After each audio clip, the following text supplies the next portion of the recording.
Alright, so I'm gonna try something here. See if they will or whether they won't. So what I have over here in this tank, which you can't really see too much, but I'll try to show you all, is jewel cichlids. These are wild jewel cichlids that I got in the pond out back with the net and stuff. So anyways, the kind of majority of these fellas, I put them in a 30-gallon tank. There's a bunch of them in there, which so far they're getting along. Anyways, point of this video though is I got something I want to see if they're gonna eat or not. And it looks like they'll probably eat almost anything, but I'm just curious to find out if they will or if they won't. So, with that being said, I'm going to show you what I got for them to eat. Alright, so many of you may or may not know that I do a lot of fishing. I love fish. I love to keep fish for pets, love to eat fish, love to catch fish. So I have some leftover frozen shrimp. One of these are the Gulf shrimp right here, shell on. Still has the head and eyeballs and all that stuff on it too. And then over here are my jewel cichlids that are wild caught and some other weirdies that are in there. I know I got a baby Mayan cichlid who's somewhere in there. Oh, there he is. He's up there. There's a baby Mayan cichlid right there. Just a little. They've been nipping at his fin. They don't really like him much at all. But we're gonna see if these fish will eat a dead frozen shrimp or not. So this should be interesting. I'm gonna take the shell off of it. Maybe see if they'll eat the eyeball first.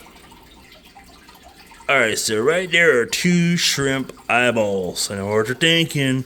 But yes, those are 2 shrimp eyeballs.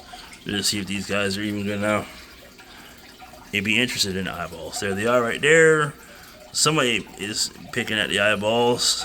They're taking it around and fighting over it back there. So they got somebody swimming around back there with shrimp eyeballs. I don't know if they're gonna eat it, but obviously I don't even know where it went. Because I don't know where the fish is that has them. Oh, he's swimming around back there. They're actually somewhere back there fighting over the eyeballs of the shrimp. Somewhere back there behind that rock. One may have shrimp eyeballs. Alright, so they're still fighting. They're still fighting over the eyeball. That's a nice color jewel cichlid right there, though. It's a big one. Alright, let me see if I can break off some shrimp meat and drop it in there. This is a freshwater tank, I might add too. Alright, so right there is a piece of frozen shrimp meat right there broke off of a shrimp, and we're gonna see if those guys over there are gonna fight over this frozen piece of shrimp meat.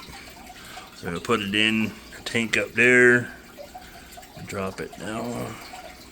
There it is, and they're already somebody already ran off with the whole piece. They're back there fighting over it back there in the back of the tank. It's crazy. So, apparently my jewel cichlids will eat frozen shrimp. How good it is for them, I'm not really 100% sure. I guess if you love your fish a lot, you wouldn't feed them. He's way back there in the back with that piece of frozen shrimp meat that he doesn't want to share with anybody. But obviously these are cichlids that I'm just doing like a little experiment with, so to see how and what they will eat. Obviously this is a different environment for them because they're in a fish tank, but they've ate all kinds of weird stuff that I've been seeing if they will eat or not. But we'll give them a couple more pieces of frozen shrimp. That one fish is still back there swimming around with that piece of shrimp meat in his mouth still. Alright, so I got another little piece of meat right there. This is about pretty close to the size that I use for a little sambiki for catching pinfish, which is about the size of some of these fish in here. So drop that piece of meat in there, and it's already being fought over. They took the piece of it into the plant right there. Now they're swimming into the back back there with that piece of shrimp meat, and they're back there fighting over. It's kind of, you see that fish has got part of the shrimp meat back there. Now I've got the ambunas over here in this tank right there is one of my ambunas. There's another one up there, one of my other ambunas. I don't know where everybody else is hiding at. Everybody else is kind of like probably behind the rocks back there. But I fed ambunas earthworm, not really earthworms, but basically worms for fishing. I'll see if I can go get a worm and feed one of my ambunas a worm. So these are my ambunas. So white went over there. I know there's a blue. Oh, there's the blue one over there. I got a worm here. This is a real worm for fishing that I use for bass fishing, and this is the biggest one that actually likes them. But a lot of them will fight over the worm. I try to feed a lot of my fish a different diet because in reality, these fish should never eat processed food, just as like us humans. I'm a perfect example of why you should eat healthy, just like your fish friends should too. But you'll see in just a second with this worm here that is going in right now. And there, we'll pick him up.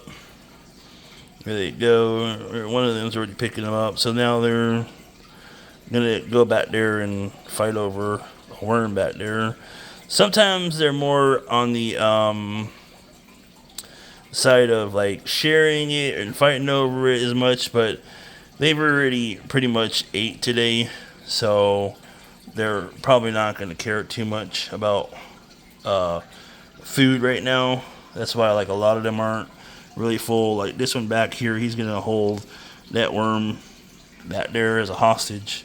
They'll obviously fight over it though, like kind of like the movie Lady and the Tramp, or the two dogs were sharing spaghetti and stuff. You ever watched that old Disney movie and stuff?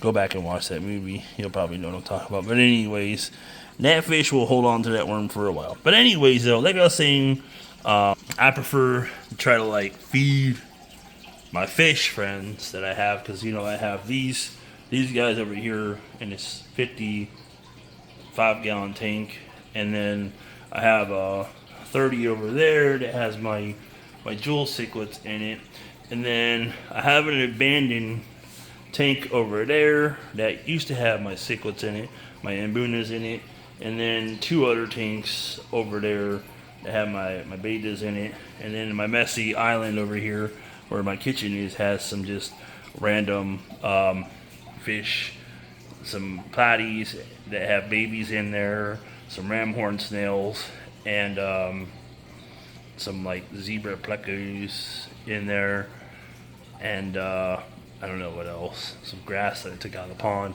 as a social little experiment to see how well it would work and stuff like that. But yeah, I'm a strong believer, okay?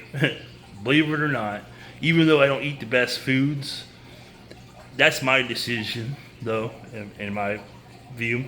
Many aquatic people would disagree with me when it comes to feeding them fish food, like these fish food and stuff.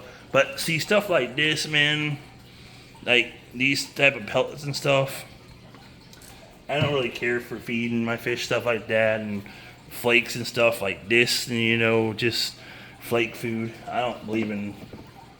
I try to avoid using that, so I tried to see if there's like bugs, maybe that I could feed them. It's not going to be toxic to my fish. That's going to kill them. Obviously, like little mosquito larvae. Luckily, I live in the state of Florida right now, where we're going to get mosquito season coming in. Little flies and stuff like that.